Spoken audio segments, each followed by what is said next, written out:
আসসালামু আলাইকুম দর্শক, বাংলাদেশের ট্রান্সশিপমেন্ট বাতিলের মধ্য দিয়ে ভারত আসলে কি ইঙ্গিত দেওয়ার চেষ্টা করেছে এই প্রশ্ন যখন চারিদিকে, তখন ভারতের পররাষ্ট্রমন্ত্রী এস জয়শঙ্কর মোটামুটি স্পষ্ট বার্তা দিয়ে দিলেন আমাদের অন্তর্বর্তী সরকারের উদ্দেশ্যে। এবং পাশাপাশি গত শুক্রবার বিমস্টেক সম্মেলনের সাইডলাইনে দুই রাষ্ট্রের সরকার প্রধানের মধ্যে যে বৈঠক অনুষ্ঠিত হয়েছে তার ফলাফল কি সেটিও তিনি মোটামুটি স্পষ্ট করে দিয়েছেন। ভারতের পররাষ্ট্রমন্ত্রী বুধবার সে দেশের গণমাধ্যম CNN নিউজ 18 আয়োজিত একটি অনুষ্ঠানে যে কথাগুলো বলেছেন এবং সেখানে সাংবাদিকরাও প্রশ্ন করেছেন, প্রশ্নগুলো এমন ছিল যে বাংলাদেশের রাজনৈতিক পালাবদলের পর সেখানকার পরিস্থিতি এবং প্রধানমন্ত্রী নরেন্দ্র মোদীর সঙ্গে বাংলাদেশের প্রধান উপদেষ্টা ডক্টর মোহাম্মদ ইউনূসের যে বৈঠক, সেই বৈঠক প্রসঙ্গে মন্তব্য কি। জয়শঙ্কর যে উত্তরটি দিয়েছেন তা হচ্ছে দুই দেশের মানুষের সঙ্গে মানুষের সম্পর্কটাই মুখ্য, ওটাই সম্পর্কের মৌলিক অধ্যায়। এই অনন্য সম্পর্ক অন্য কোনো দেশের সঙ্গে নেই, এই সত্য আমাদের স্বীকার করতে হবে। দুই নেতার বৈঠকে ওই বার্তাই ছিল প্রধান, অর্থাৎ তারা বাংলাদেশের জনগণের কথা বলছেন, সরকার প্রসঙ্গে কিছু বলতে চান না। অর্থাৎ ভারত যেখানে ছিল সেখানেই আছে, তারা অন্তর্বর্তী সরকারকে স্বীকৃতি দিতে চায় না। এবং এতদিন যে নানান প্রসঙ্গে নানান ধরনের মন্তব্য ভারতের বিভিন্ন রাজনৈতিক নেতাদের মুখ থেকে উচ্চারিত হচ্ছিল, এমনকি সেদেশের সেনা প্রধানের মুখ থেকে উচ্চারিত হয়েছে যে নির্বাচিত সরকার ছাড়া কারোর সঙ্গে কোনো সম্পর্ক নয়, সেই কথাটাই তো স্পষ্ট করে দিলেন এস জয়শঙ্কর। এবং বাংলাদেশের নির্বাচন প্রসঙ্গে কথা উঠেছে, তিনি জোর দিয়ে এই মন্তব্য করেছেন যে বাংলাদেশের গণতান্ত্রিক ঐতিহ্য রয়েছে, গণতন্ত্রের জন্যই নির্বাচন প্রয়োজন, নির্বাচনের মাধ্যমেই মনোনয়ন দেওয়া এবং তার নবায়ন করা হয়। আমরা আশাবাদী তারা এই পথ অনুসরণ করবে। এবং বেশ কনফিডেন্টলি তিনি এই কথাগুলো বলেছেন। তিনি কনফিডেন্টলি বলুন আর সন্দেহের চোখে বলুন বা দোদুল্য মনতার সঙ্গে বলুন, এই জায়গাটিতে এসে আমাদের হাসি দেওয়া ছাড়া কোনো উপায় থাকে না। তার কারণ 2014, 2018, 2024 পর তিনটি নির্বাচন ভারতের প্রত্যক্ষ মদদে, প্রত্যক্ষ সহযোগিতায় যে একতরফাভাবে যে ভয়ঙ্কর হাস্যকর প্রহসনের নির্বাচন আওয়ামী লীগ অনুষ্ঠান করতে পেরেছিল, এটা তো আমরা সবাই জানি। ভারতের প্রত্যক্ষ সহযোগিতা ছাড়া তো আর এটা সম্ভব নয়, এটা সবার কথা, পুরনো কথা।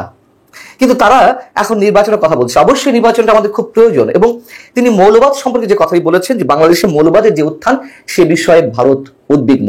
এই পথটাও তো ভারত করে দিয়েছে, এই পথটাও তো নিঃসন্দেহে আওয়ামী লীগ তৈরি করে দিয়েছে। একটা কথা সবসময় আমি আপনাদের সামনে সবসময় বলি, কোনো সমাজ বা রাষ্ট্রে যখন কোনো রাজনৈতিক শূন্যতা তৈরি হয়, তারপরে স্টেজ হচ্ছে চরমপন্থা অথবা মৌলবাদ। এটি আমার কথা নয়, এটি রাষ্ট্রবিজ্ঞানের পণ্ডিতদের কথা। এবং সবকিছু থিওরি মেনেই তো এখন হচ্ছে। আওয়ামী লীগের সময় যে ভয়ঙ্কর রাজনৈতিক শূন্যতা সৃষ্টি হয়েছিল, তার পরপরই যেটি আসার কথা সেটি হয়েছে। কিন্তু তাই বলে এই নয় যে আওয়ামী লীগ যেটি সৃষ্টি করে গেছে, এখন বর্তমান সরকারের সময় যা চলছে সব আমরা থিওরি আকারে মেনে নেব, এটা কোনো থিওরি বলে না। যাই হোক, তো তিনি যেটি বলছেন যে বাংলাদেশের মঙ্গল ভারত যতটা কামনা করে আর কোনো দেশ ততটা করে না। এই মঙ্গল কামনা ভারতের ডিএনএতেই রয়েছে, মানে তাদের যে অস্থি মজ্জা মনন মানসিকতা সবকিছুর সঙ্গে মিশে রয়েছে। এবং এই জন্য বলছেন যে তাই এত খোলামেলা আমরা আমাদের উদ্বেগ প্রকাশ করতে পারি। এখানেও তো আমাদের প্রশ্ন, যদি ভারতের সম্পর্ক বাংলাদেশের মানুষের সঙ্গে হয়ে থাকে, তাহলে তারা কেন বিশেষ একটি দলকে বেছে নিয়েছিল?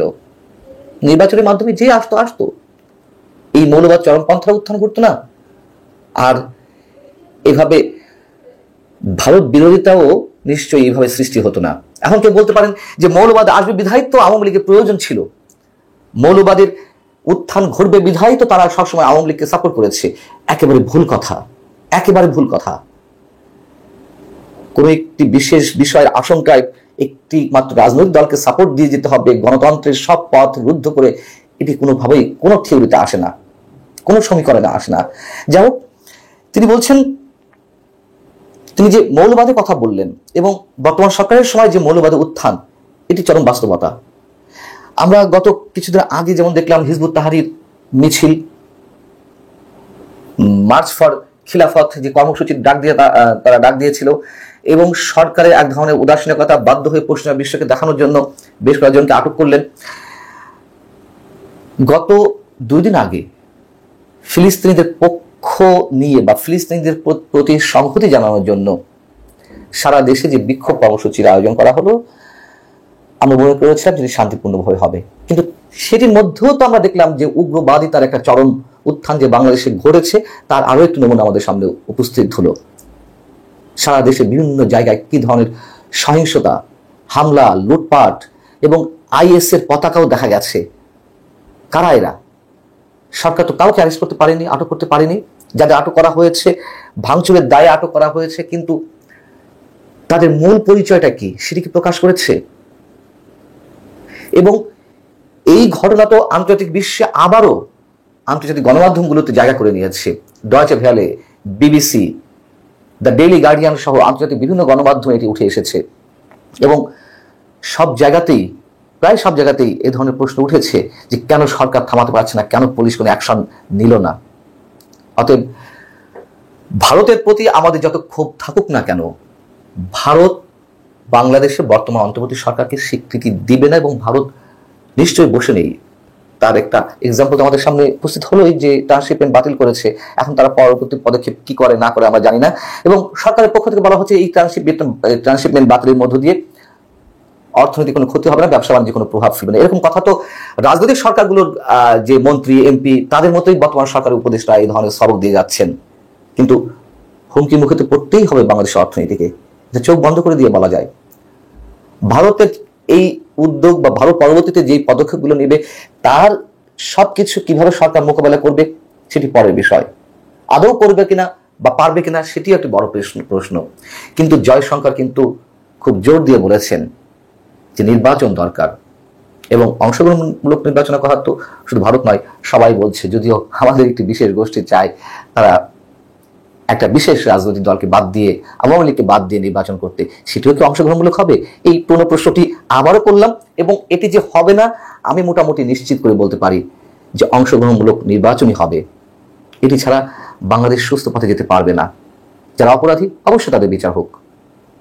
আল্লাহ হাফিজ, ভালো থাকুন সবাই।